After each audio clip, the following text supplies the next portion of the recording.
disiapin Pak Adam lah. Gitu ya. Syukur kalau Assalamualaikum. Waalaikumsalam. Sehat Ustaz? Alhamdulillah. Pak sehat. Alhamdulillah. Duduk Kang. Maaf ini Pak mengganggu waktunya. Oh enggak apa-apa. Barusan saya datang dari depan ngelihat apa? Oh, Tulisan benar ya? ada Ruqyah Tasikmalaya. Nah kebetulan mungkin saya gini Ustadz. Jadi saya datang ke sini ada beberapa hal yang harus saya tanyakan kepada Ustadz terkait untuk Ruqyah. Nah, gitu. Dari mana? Saya kebetulan dari Tasik aja sih, dekat. Saya dari Purbaratu. Oh, Purbaratu. Iya. Yang Dekat dari Pancasila Ustadz. Pancasila. Iya. Ini kan kebetulan saya tadi jalan-jalan, saya ngelihat ada spanduk misalnya Ruqyah Tasikmalaya. Nah ini kayaknya ada sedikit apa namanya pertanyaan kepada Ustadz terkait soal Ruqyah. Oh betul. Iya. Mangga. Semoga bisa dijawab ya. Oke. Tapi enak ngomong-ngomong tempatnya di Ustadz ada balongnya, pemandangannya enak. Ini balongnya belum diurus ini, masih nunggu guru saya nih. Nanti sudah beliau doakan baru kayaknya kita buat nih jangan. Amin. Insya Allah. Saat namanya Akang? Saya sama Asep Joni Ustadz. Asep Joni. Iya. Oh, Purbaratunya. Iya. Ya mangga kan. Ustadz, ini saya sedikit Sudah bawa tanya. catatan ya? Enggak sih, ini tadi saya kan cuman nulis-nulis aja sih. Oh, gitu. Ya. Itu saya mau nanya soal jenazah itu apa Ustaz? Oh, jin nasab.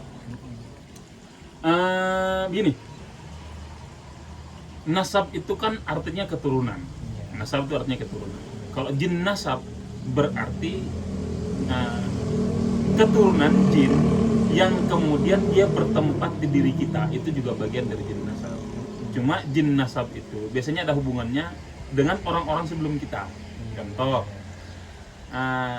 kakek nenek kita, buyut-buyut kita dulu memang punya perjanjian khusus dengan makhluk gaib dari jin itu, entah karena mereka datang ngasih makan di tempat tertentu berbentuk sesajen dan yang lain-lain, sehingga jin itu kemudian menjadi pengikut atau mengikuti orang tersebut.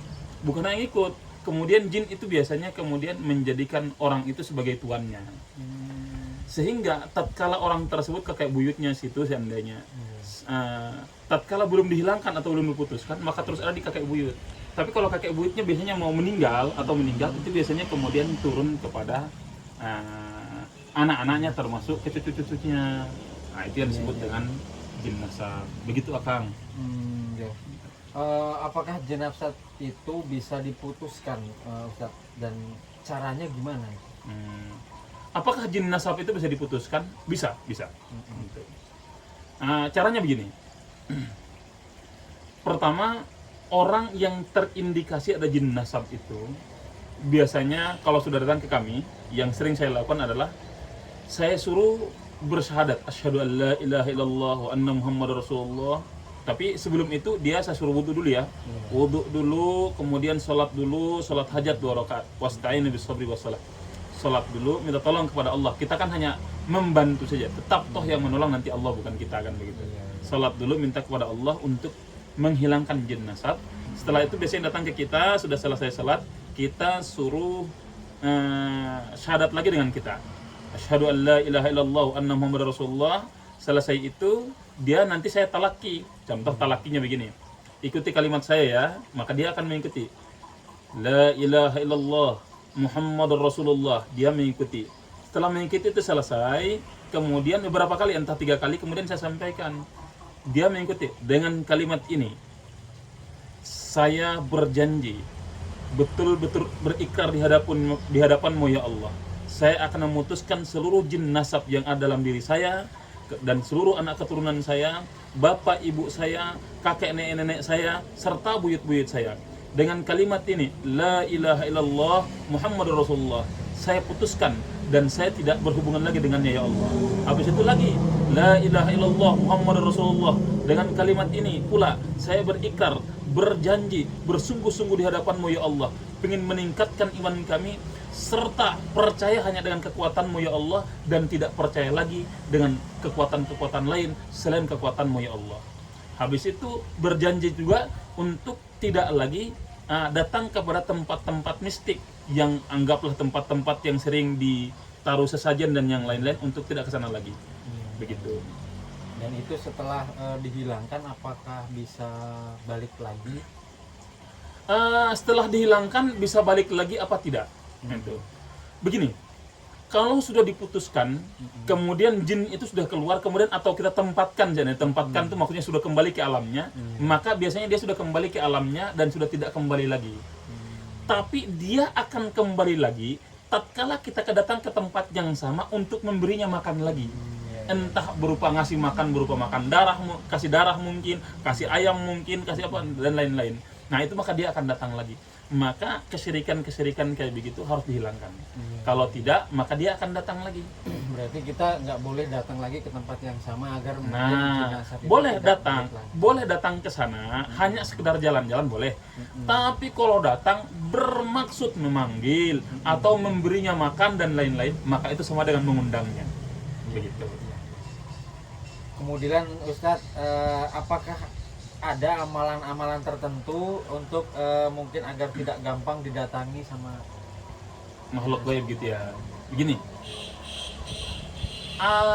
Begini sebenarnya, jin itu pertama sudah sejak ada, dia sifatnya itu yuwaswisu fi sudurin nas. Dia tuh pengganggu. Sampai kapanpun, karena memang begitu sih tugas dia begitu. Maka kita tentu harus menguatkan diri. Menguatkan dirinya macam-macam. Kalau sudah terlanjur kena, maka cara terbaik adalah dengan meruqyah. Bisa meruqyah diri sendiri. Kalau tidak mampu atau tidak tahu caranya, bisa datang kepada tukang ruqyah itu.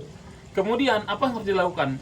Minimal 1, pulang ke rumah itu sudah mulai, kalau kemarin-kemarin jalan sholat 5 waktu berjamaah, sudah mulai jaga sholat 5 waktu. Dijaga, istiqomah. Kenapa saya suruh istiqomah? Ingat, jin itu gaib.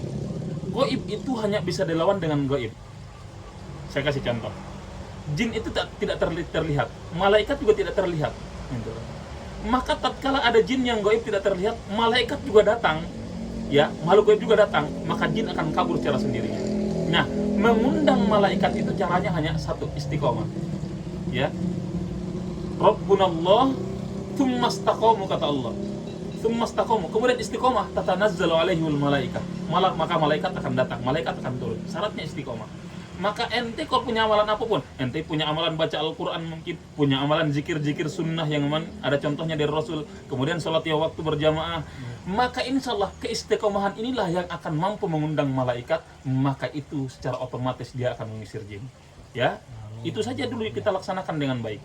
Kalau kita kemarin-kemarin jarang sholat berjamaah atau mungkin sering meninggalkan sholat, hari ini sudah mulai jangan.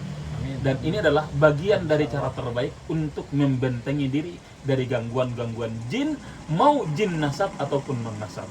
Begitu Kang ya? Ya. Oke. Sangat jelas sekali. Terima kasih Ustadz atas penjelasannya. Mungkin harus benar-benar berniat dari diri kita, diperkuat mungkin keimanan kita ya Ustadz ya. Iya, betul sekali. Terima kasih mungkin Ustadz. Begitu saja mungkin pertanyaan dari saya. Lain kali mungkin saya akan datang lagi ke Ustadz untuk lain waktu dan acara yang seperti itu. Begitu Ya. Terima kasih Ustadz sebelumnya. Sama-sama. Mohon maaf. Wassalamualaikum warahmatullahi wabarakatuh. Waalaikumsalam. Hati-hati Kang. Ya Pak. Oke, teman-teman. Jika ada yang ingin bertanya atau ingin diruqyah secara langsung, bisa datang di kantor kami di alamat di bawah ini.